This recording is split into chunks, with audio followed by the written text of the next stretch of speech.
Hello, greetings to you, my friends, my subscribers, family members, just about everyone tuning in at this time. This video that I will do today centers around this issue of Good Friday. Of course, today is what the world celebrates as Good Friday. And it has become such a signature part of the Western world history that it is socio acceptable, that is just the norm for those who professes the Christian faith. But it is quite interesting if we were to peel off the skin or the cover of socio acceptability of this particular tradition, what we would see as the naked truth underneath. The Good Friday observance happens to celebrate the death of Jesus and the implement on which he was executed. There's some persons who say the cross, there's some persons who say a tree, there are others who prefer to say a torturous stake. And it so happened that the death happens on a Friday that is indelibly etched into the mind and heart of those who defies logic to observe a Friday every year for quite some time. And I say every year for quite some time because when the layers of facts are peeled off Good Friday, we know that the observance of a perpetual Friday is something that is unknown to the followers of the man Jesus, whose death or whose crucifixion the people of the world observes Good Friday.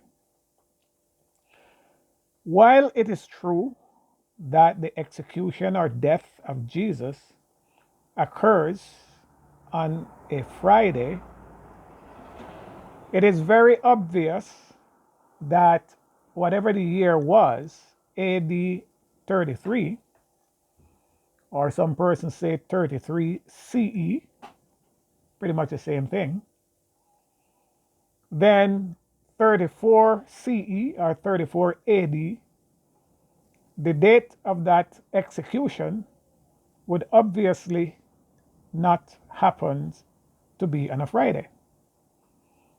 It's like a person who get married. Traditionally, some people get married on a Saturday. And if a person was married on a Saturday, AD 33, then their wedding anniversary, certainly AD 34, would not fall on a Saturday.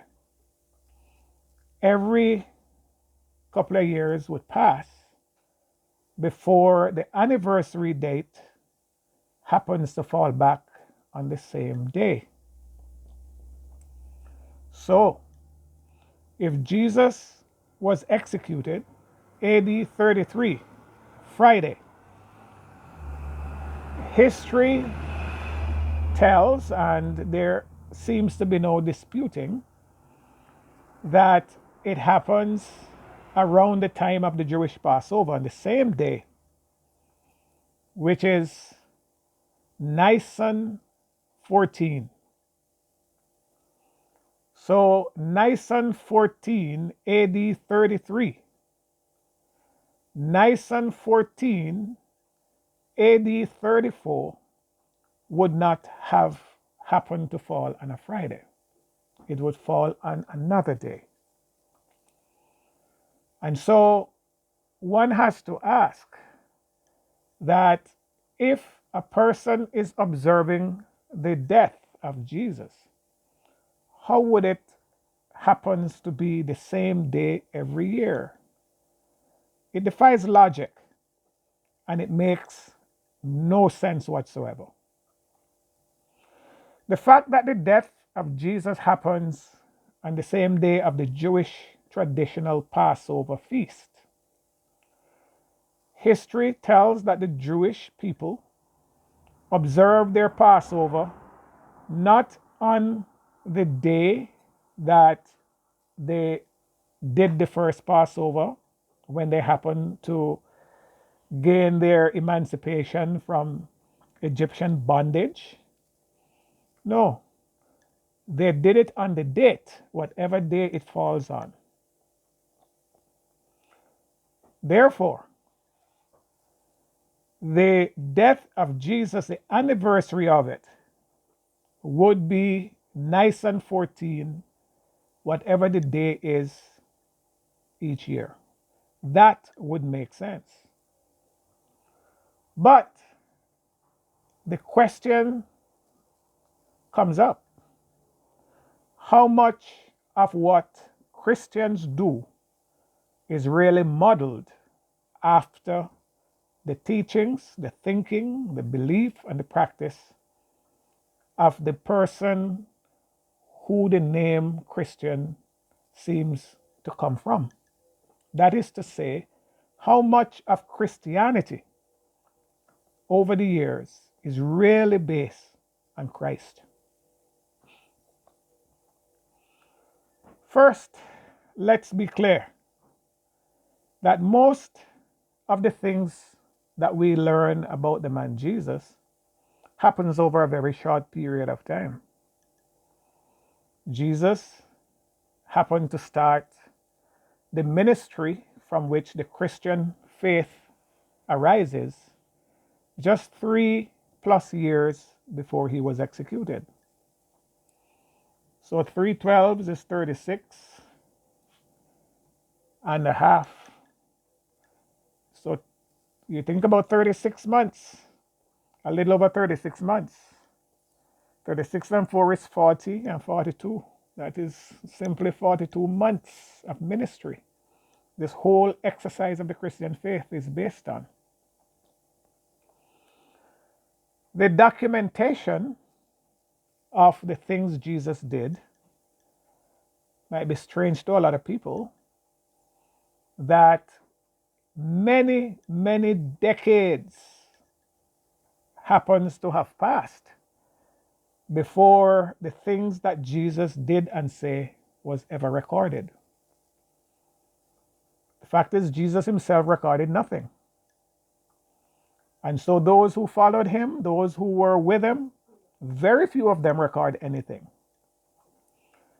And so the book of Mark, for example, which is the first gospel to be recorded, if you check the itinerary, Mark was not one of the 12, but that was the first gospel to be written. Not because it came after Matthew, because when Jesus was alive, there was no Matthew, Mark, Luke, John, except by people's name. There were no book called the Bible when Jesus was alive.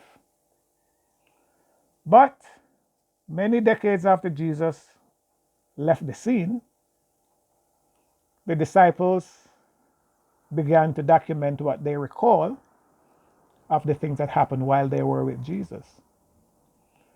The book Acts of the Apostles. Some persons do not realize that ACTS, Acts, literally means the actions of. So the book of Acts basically documents the actions of Jesus' disciples. And if there is any authenticity to the stories of Jesus and his followers, you could simply look in that book of Acts to determine what the early church or early followers of the man Jesus, how they carry out their ministry. There is absolutely no mention of Good Friday in the book of Acts. No mention of it. There is no mention of the observance of a Good Friday by the disciples of Jesus Christ. None of it. There is also no mention in the book of Acts of the celebration of Jesus' birthday by his disciples who knew when he was born. None of it. It means, therefore, that Good Friday observance is perhaps a Christian practice, but not a Christ practice, not Christ's disciples' practice. And I say it might be a Christian practice, but not a Christ practice, nor those who followed Christ. It might come as a surprise because people tend to feel that Christians are those who follow Christ. But that is not true either. It came to be accepted as so. But when Jesus was on the earth with his 12 disciples, and as the numbers grew, the name Christian was not with them. In fact, Jesus was executed and never heard that name Christian. It is quite some time after Jesus gone, that some persons who had no affiliation to the Christian faith or to the Christ movement, so like I'm contradicting myself there. It is some decades after Jesus left, there are some persons in a place called Antioch that had no affiliation to the Christ movement that call the people who associate with Christ Christians. So Christian is not a divine name, so to speak. Christian is not a name that originates with the people who follow Jesus. And so it begs the question, when Jesus was with his disciples, what was their movement called? Nobody today seems to have the answer to that question. But that's a very hard question to ask, isn't it? And I don't mean it is hard to propound it as a question, but it's a very important question. When Christ followers followed him for the 42 months they did before he was executed, what did they call their movement?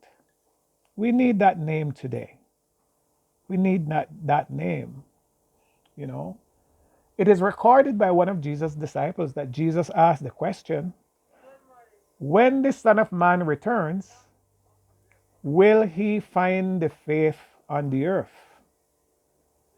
That is to say, the faith started by Jesus with his disciples.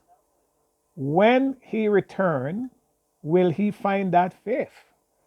Because that faith is not the Christian faith. They didn't start it.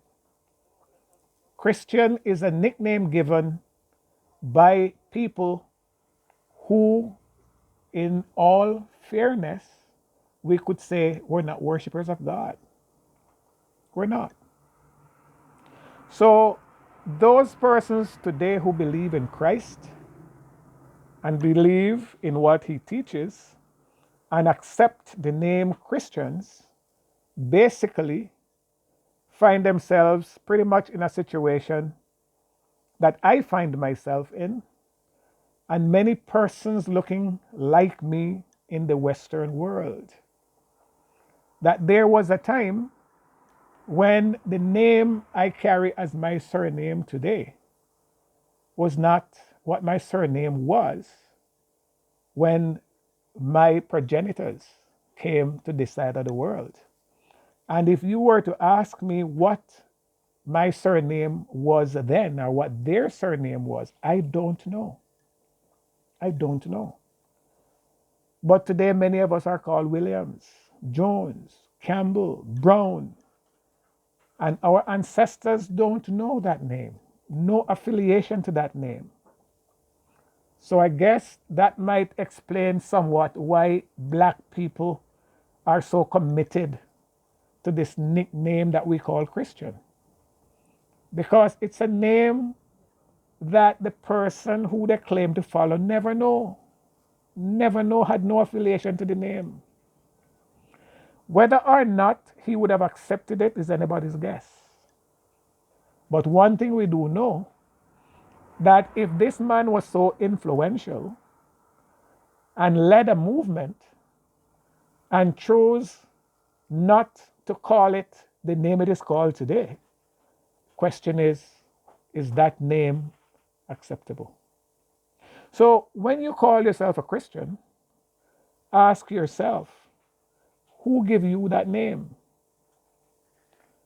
You know, and by extension, when you look at your own surname, whatever your surname is, I know some of you watching this video will have a surname that was your original name.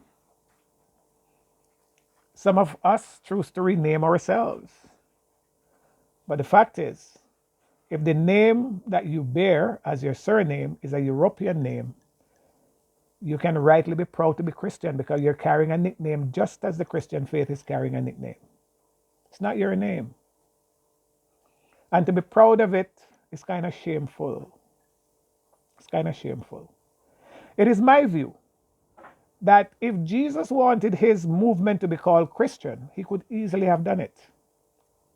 In his 42 months ministry, he has done and said so much that leave such indelible mark and history that he could have easily named the movement Christian if he wanted to. After all, that is part of his name, as people would say, Christian. But he never named it so.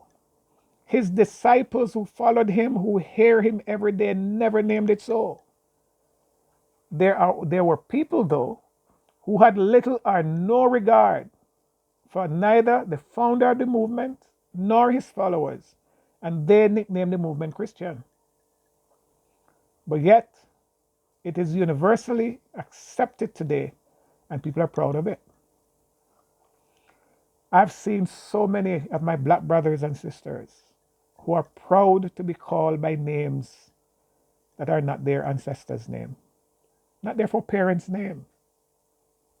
We are no different from a child that is kidnapped and taken into exile and never given any exposure to its ancestral parents' name, religion, language, diet, none of the kind. And so they now adopt a foreign way of life as their way of life. That's all they know. And so they might rightly be proud of it. But it doesn't matter how long they bear the stain of that foreign, fake, counterfeit name, the reality is not theirs. It's not theirs. So it doesn't matter how long the label Christian stays on the movement that Jesus is said to have started. It's still a nickname. That's not the right name for the movement.